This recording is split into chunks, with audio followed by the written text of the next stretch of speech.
यशया अध्याय 35। अरण्य व वृक्षभूमी ही हर्षतील, वाळवंट उल्हासेल व कमलाप्रमाणे फुलेल। ते अत्यंत प्रफुल्लित होईल, आनंदाने गाऊन उत्सव करील।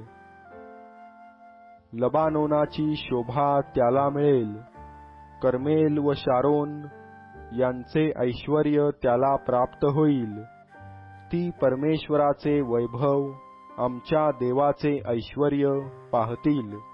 गलित हस्त दृढ करा, लटपटणारे गुडघे बळकट करा। घाबऱ्या मनाच्यास म्हणा, धीर धरा, भिवू नका।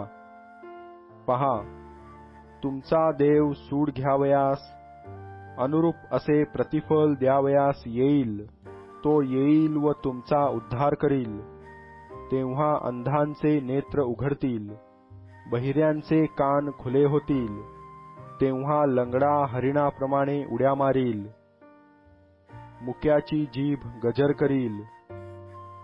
कारण रानात जलप्रवाह, वाळवंटात झरे फुटतील।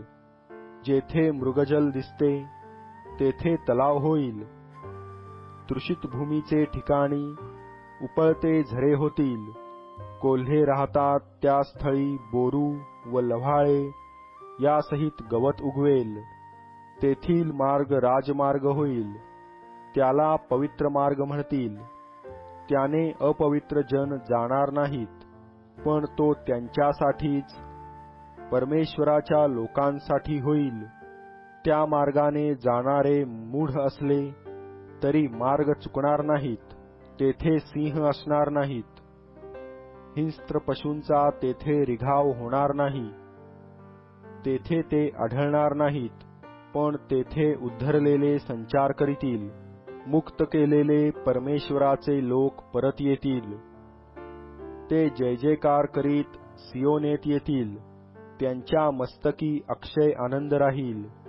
ते आनंद व हर्ष पावतील, दुःख व उसासे पळ काढीतील।